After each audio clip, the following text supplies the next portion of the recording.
She was 22 and had been cast out with a ruin. She had no family, no true prospects, and a deed to an estate so neglected it was considered a joke in the county, with that and a pittance of an annuity. Emily Hart was given Thornhollow Manor, near Millbrook in Ashenfell. But what the Duke who dismissed her did not know was that sealed within its crumbling library walls was a legacy of hope left by another woman, a secret that would allow Emily to build a life from the stones of abandonment. Settle in with us and let us know in the comments where you are watching this story from today. If you enjoy tales of quiet strength and unexpected inheritance, consider subscribing to the channel so you never miss the next one. Now, let us begin. Emily Hart's world had been built on the solid bedrock of her father's competence. Edward Hart had been the land agent for the old Duke of Ashenfell for 30 years, a man whose knowledge of the vast estate was as intimate and complete as a scholar's knowledge of a beloved text. He understood the language of the soil, the grammar of water, and the slow, patient rhythm of stone and timber. He had arrived a young man with nothing but a letter of recommendation and a set of surveyor's tools, and he had made himself indispensable through sheer, unwavering diligence. His wife Margaret had died giving birth to Emily, a sorrow that settled deep into the lines around his eyes but never soured his nature. He raised his daughter himself, with the help of a series of housekeepers who came and went, none quite understanding the quiet, self-contained world the father and daughter built together. Instead of teaching her needlepoint and watercolor, Edward Hart taught Emily how to read a map, how to test the soil with litmus paper, and how to tell good mortar from bad by its color and texture.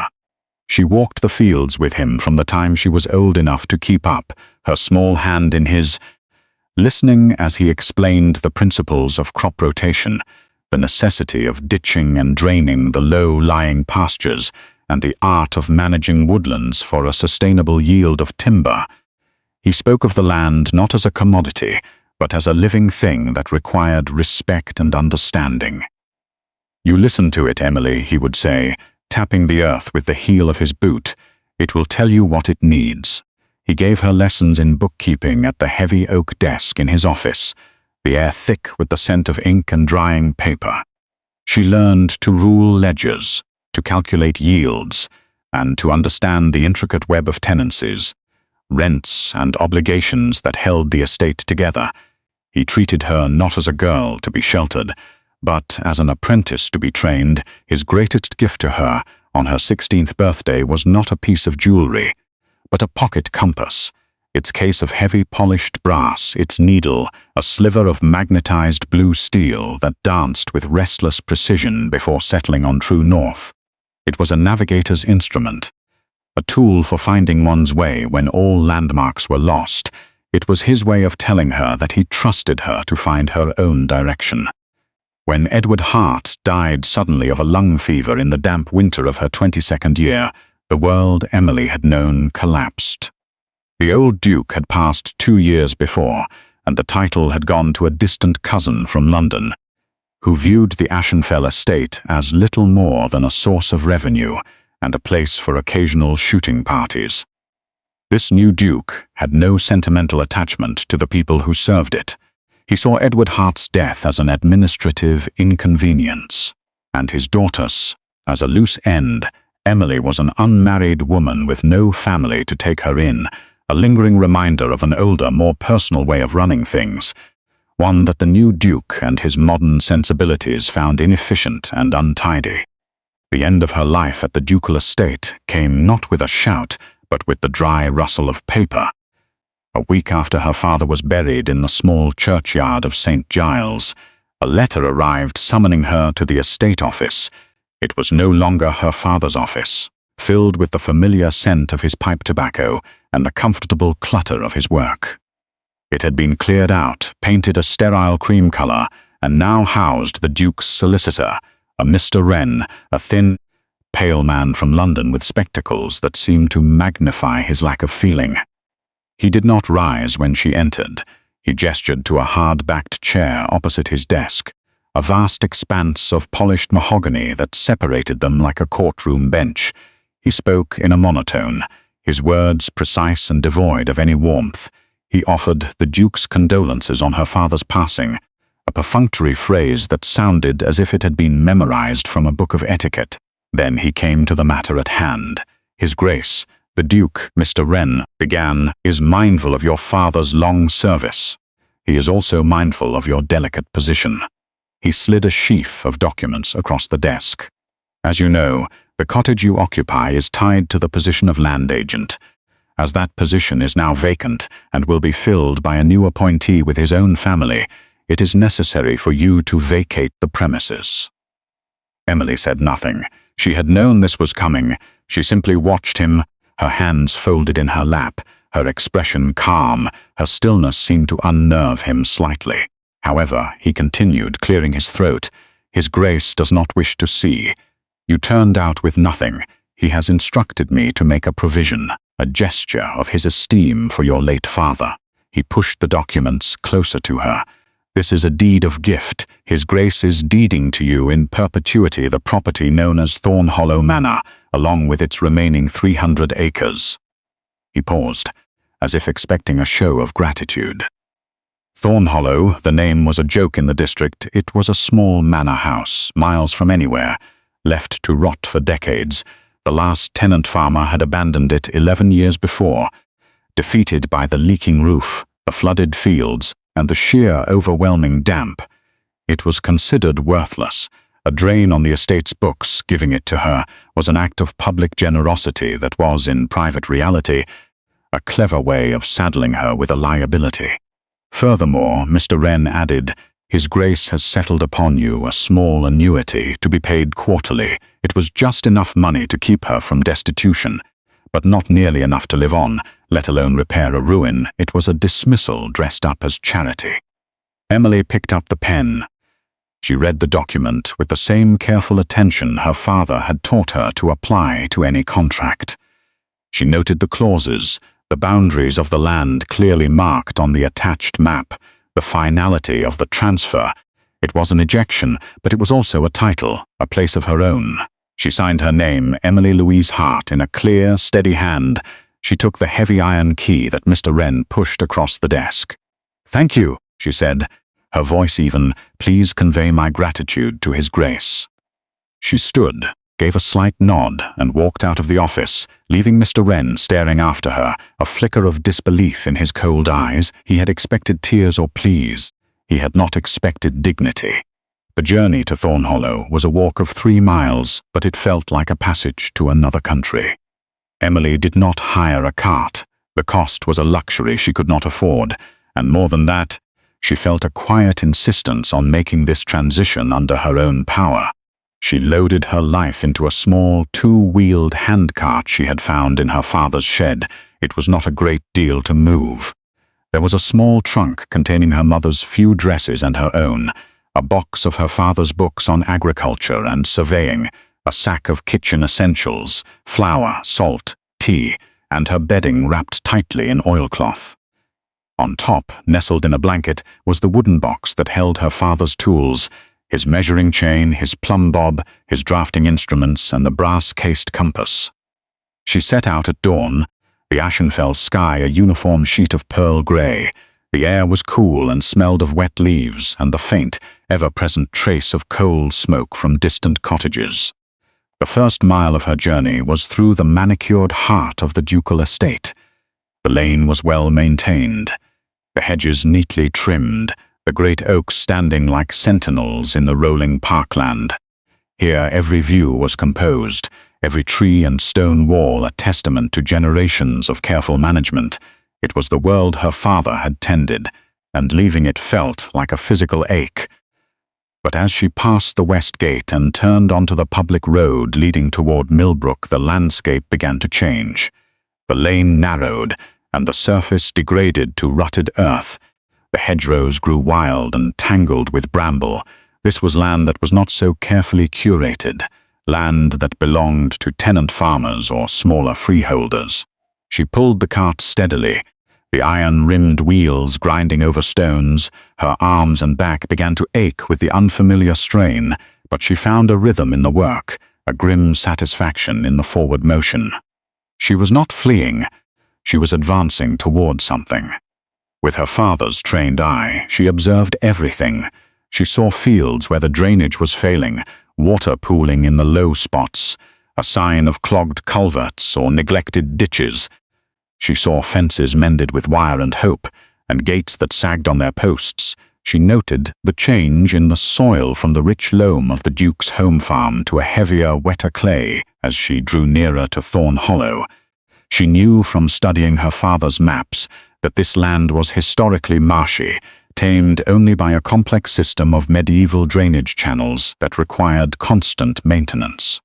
After 2 hours of walking, she turned off the main lane onto an even smaller track, little more than 2 ruts in the grass, a weathered finger-post.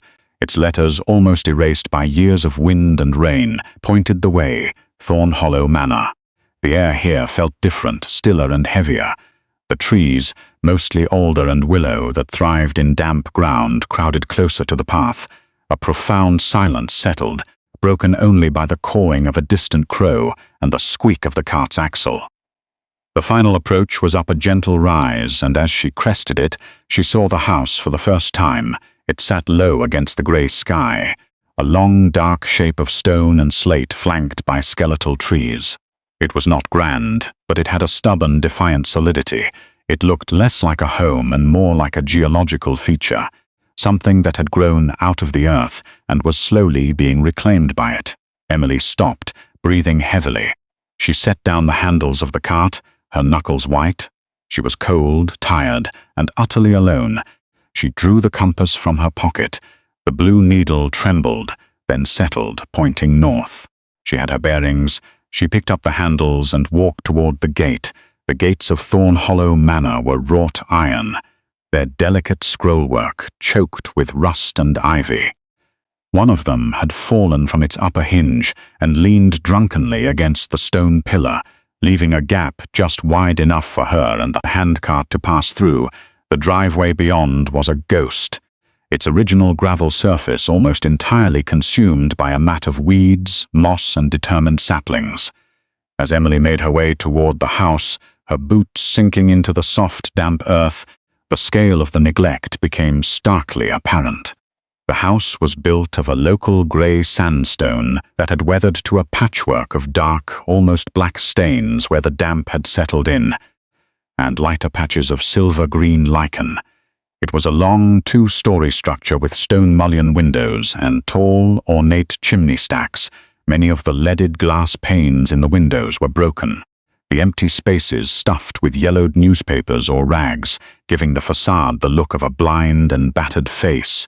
Yet beneath the decay, the house had what her father would have called good bones. The stonework was true. The roof line, though sagging in one spot, was largely straight, and the foundations seemed solid. Emily walked the perimeter of the house first, her practiced eye assessing the structure. She noted the downspouts clogged with a solid mass of leaves and debris, forcing rainwater to cascade down the walls. She saw where the pointing had failed between the stones, creating pathways for moisture to penetrate deep into the structure. The slate roof, a beautiful heavy Welsh slate, was missing dozens of tiles, leaving the underlying timbers exposed to the elements. It was a litany of failures, each one compounding the next. Using the large iron key, she opened the front door. It groaned open on protesting hinges, releasing a wave of cold, musty air that smelled of decay, wet plaster, and the faint animal scent of mice. The entrance hall was cavernous and dark. A film of grey dust and grime covered every surface. A grand staircase of dark oak rose into the gloom, its banister thick with cobwebs. Water had dripped from the ceiling above, staining the plaster a sickly brown and causing a section of it to collapse, leaving a pile of debris on the flagstone floor. She moved from room to room on the ground floor, her footsteps echoing in the oppressive silence. The drawing room, with its tall windows overlooking what had once been a garden, was a ruin of peeling wallpaper and rotten floorboards near the windows. The dining room was little better, but in the back of the house she found the library. It was a long, narrow room, lined from floor to ceiling with empty oak shelves. A large stone fireplace dominated one wall, and here the damage was less severe. The roof above this section seemed more intact. The floorboards were dusty but solid underfoot. One of the large windows was boarded up, but the other, though grimy, was whole. It was here she decided to make her camp. She unrolled her bedding in a corner, built a small, cautious fire in the vast hearth with twigs she gathered from outside, and set a kettle on to boil. As the light faded, she sat on her bedroll, sipping hot tea from a tin mug, the firelight pushing back the shadows. The house groaned and settled around her, the wind whistling through the broken panes. It was a place of profound loss and abandonment. But as she looked at the solid oak shelves and the well-proportioned lines of the room, she felt not despair, but a flicker of possibility. Her father had always said the library was the heart of a well-run estate, the place where knowledge was stored and plans were made. This room felt different from the others, more preserved, as if it had been waiting. For the first week, Emily's life fell into a simple, brutal rhythm of survival.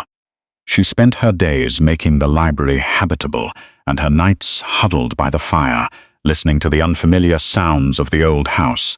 The annuity provided just enough for basic supplies, which she bought on a weekly walk into Millbrook, oats, flour, candles, and lamp oil. She worked with a focused intensity, fueled by a deep-seated need to impose order on the chaos. She swept away years of dust and debris, scrubbed the floorboards with a stiff brush and lye soap until the clean scent of oak began to overcome the smell of mildew, and meticulously cleaned the one intact window, letting precious daylight flood into the room. It was during the cleaning of the library shelves that she first noticed the anomaly. The shelving was all of a piece, dark, heavy oak expertly joined, covering 3 of the 4 walls, but on the wall to the left of the fireplace, one section about 6 feet wide felt different. The wood was a fraction lighter in color. The style of the carving on the vertical support subtly simpler than the rest. When she ran her hand over it, it felt smoother, less worn. Her father had taught her to be observant, to notice the small detail that was out of place. She tapped the wooden backboard behind the shelves. In most places, it produced a dull, solid thud, but behind this one section, the sound was different, a hollow, resonant echo. Her curiosity piqued. She fetched a crowbar from the dilapidated tool shed she had discovered behind the house, carefully, so as not to damage the wood more than necessary. She began to pry the shelving unit away from the wall. It came away with a groan of old nails, revealing not the expected lath and plaster, but a solid panel of oak set flush with the wall. And behind that, when she worked the crowbar into a seam and levered it open, she found the bricks. A section of the wall the size of a doorway had been bricked up. The mortar was old but professionally done, clearly intended to be a permanent seal. A thrill, a mixture of fear and excitement, ran through her. This was no accident. This was deliberate. For 2 days she worked with a hammer and a cold chisel she had found, patiently chipping away at the mortar, her arms aching, her hands raw. The bricks came loose one by one, filling the room with the chalky smell of dust. Finally, she had made an opening large enough to squeeze through. Holding a lit candle, she crawled into the darkness beyond. She found herself in a small, stone-lined room, no bigger than a closet. It was utterly dry and still, the air cold but clean. In the center of the room stood a small, plain writing desk and a single chair. On the desk was a leather-bound ledger and a black tin deed box, its surface filled with a fine layer of dust. The key was in the lock. With a trembling hand she turned it. The box opened onto a sight that made her gasp. It was filled with small canvas bags tied at the neck with string. She opened one. Inside, glinting in the candlelight, were gold sovereigns. She counted them out, her heart pounding. There were 50 in that bag alone. She opened another and another. In all, there were 10 bags, 500 gold sovereigns. Beneath them lay a small silver locket on a delicate chain, and a folded letter, its paper yellowed with age, sealed with wax. She broke the seal and read the elegant, spidery script. To whomever finds this place, my name is Margaret Wynne. I have been the mistress of Thornhollow Manor for 40 years, since my husband, Captain Henry Wynne, fell at Waterloo in 1815.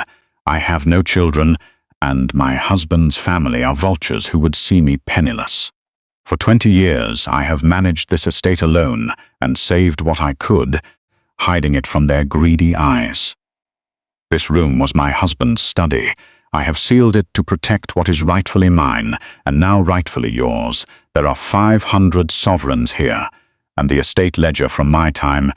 Use it to care for this house. It has been a good and faithful shelter to me. I pray it will be the same for you. May you find peace here. Emily sat back on her heels in the dusty darkness, the letter in her hand. She was not alone. Another woman a century before her had faced dispossession and had fought back with patience, intelligence, and foresight. Margaret Wynne had left not just money, but a legacy, a plan, a flicker of hope, sealed in stone, waiting for someone with the wit to find it. The 500 sovereigns felt like a sacred trust, not a windfall.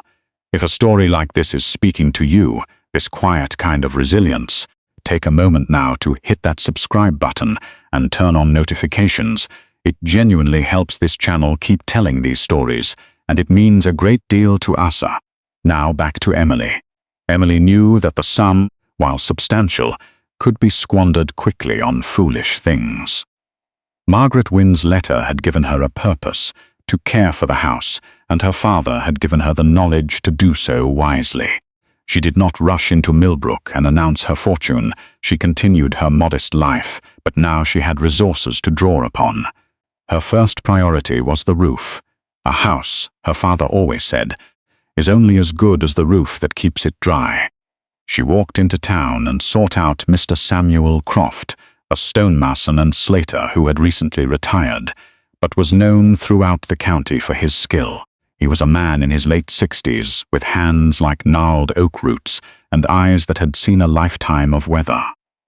He listened to her in his small cottage, his expression skeptical, as she, a young woman alone, described the work needed at the derelict manor. "It is a fool's errand, miss," he said bluntly. "That place is ready to fall down." Emily did not argue. She simply unrolled a drawing she had made on a piece of foolscap paper. It was a diagram of the roof's structure, with the damaged sections clearly marked, notes on the pitch, and calculations for the number of new slates required. Mr. Croft looked at the drawing, then at her, his skepticism slowly turning to respect. "You know your business," he conceded. She offered him a fair wage, paid weekly in advance. He agreed to start the following Monday, bringing his son Peter, a carpenter whose skills would be needed to replace the rotted support timbers. The arrival of the Crofts marked a turning point. The silence of Thornhollow was broken by the rhythmic tap of hammers and the scrape of trowels. Samuel Croft was a patient teacher, showing Emily how to mix lime mortar to the perfect consistency and how to lay the heavy Welsh slates in overlapping courses, securing each one with a copper nail. She worked alongside them, not as a mistress directing servants, but as a fellow laborer, her hands becoming calloused, her face smudged with grime. Peter Croft, a quiet man in his 30s, methodically began to repair the window frames, carefully cutting out the rotten wood and splicing in new sections of seasoned oak. News of the work at Thornhollow spread through Millbrook. Mrs. Fenwick, the baker's wife, a woman with a kind heart and an insatiable curiosity, began to make a weekly trip out with a fresh loaf of bread and the local gossip. She saw Emily not as the Duke's pitiful charity case, but as a young woman of industry and purpose. Through Mrs. Fenwick, Emily found others. She was introduced to Mr. Ashford, a nurseryman whose family had worked the gardens of Ashenfell for 200 years. He came to inspect the overgrown walled garden, an acre of brambles and weeds. With the discerning eye of a historian, he identified the gnarled, neglected shapes of old fruit trees, pear, apple, and plum, their stock varieties long out of fashion, but prized for their hardiness. "These are treasures, Miss Hart," he said, his voice filled with reverence. "With a proper pruning, they will bear fruit again." He agreed to help her clear the garden and restore the beds, taking his payment in cuttings from the old trees. Slowly, a community began to form around the shared work of restoration. It was a community built not on words of friendship, but on the solid foundation of mutual respect for craft, for a job well done, each repaired slate, each new window pane, each cleared garden bed was a small victory against the decay, a testament to the life that was returning to Thornhollow Manor. As the seasons turned, Thornhollow Manor began to breathe again. The roof was now a solid, unbroken expanse of grey slate, shedding the Ashenfell rain with quiet efficiency. The windows, reglazed and repainted, looked out onto the world with clear eyes. Inside, the damp was slowly receding, the scent of mildew replaced by the clean aroma of lime plaster and beeswax. Emily had become a familiar sight in Millbrook, no longer the strange girl living in the ruin, but Miss Hart of Thornhollow. Shopkeepers greeted her by name, farmers tipped their hats as she passed on the lane. Her quiet determination and her obvious competence had earned her a measure of respect that the Duke's title could never have bestowed. She lived simply, her days governed by the tasks at hand. The annuity covered her personal needs, while Margaret Wynne's sovereigns were carefully allocated to the house's restoration, each expense recorded in a new ledger. But her greatest tool was the one Margaret had left alongside the gold, the old estate ledger. It was a masterpiece of meticulous record-keeping. Margaret had mapped every field, noted the soil composition, and recorded crop yields for 2 decades. Most importantly, she had detailed a comprehensive system of land drains that her husband had installed, channels and culverts that had long since become blocked and forgotten. One section of the Thornhollow lands, a 50-acre parcel known as the Water Meadows, had been written off by the Duke's estate as useless bog. For years it had been a sodden marsh, good for little more than snipe shooting, but Margaret's maps showed it as the most fertile pasture on the estate, kept dry by a network of stone-lined culverts that diverted water from a nearby spring. Armed with this knowledge, Emily hired a crew of local labourers. For a month they dug, clearing decades of silt and roots from the old channels. The day they cleared the final blockage, there was a great gurgle as the backed-up water found its old course, and within a week, the surface of the meadow began to dry. By the following spring, it was covered in a lush growth of clover and ryegrass. She leased the newly reclaimed pasture to a local dairy farmer, Mr. Dawson, for a handsome sum. The contract, which she drew up herself based on templates from her father's books, provided her with her first independent recurring income. The Duke's new land agent, a brisk, dismissive man who had replaced Mr. Wren's firm, was astonished and humiliated. He had assessed the land as worthless. Emily Hart, with her inherited knowledge and quiet work, had proven him wrong. Small rituals began to anchor her new life. Every Friday afternoon, Samuel and Peter Croft would join her in the now habitable kitchen for tea and scones, spreading out plans on the scrubbed pine table to discuss the next phase of work. Mrs. Fenwick's weekly delivery of bread became a cherished social event, and in the evenings, Emily would sit in the library, the fire crackling, and study Margaret's ledger, feeling a profound connection to the woman who had walked these same floors a century before her. The house was no longer a burden or a ruin. It was a home, a livelihood, and a testament.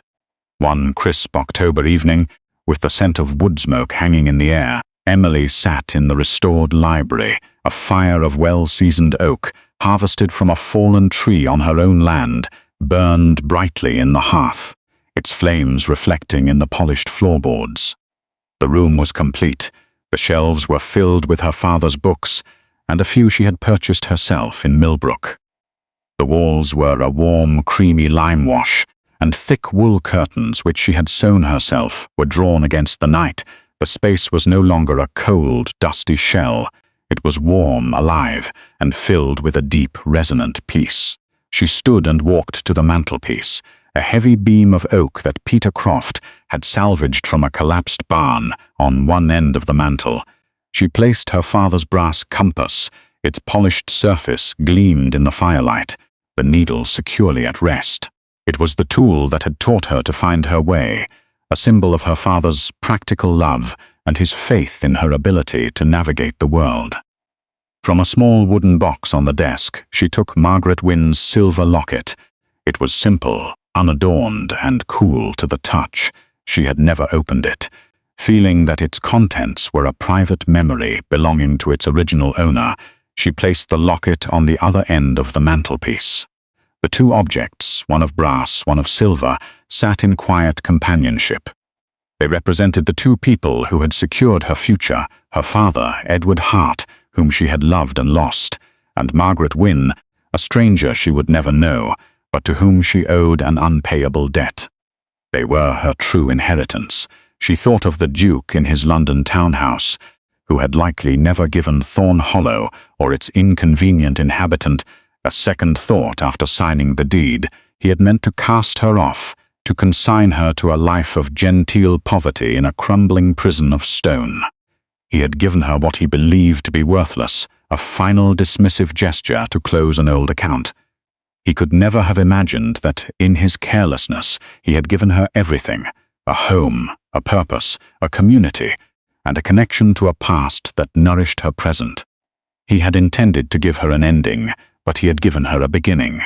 Emily Hart was 22, and had been given a ruin to be rid of her.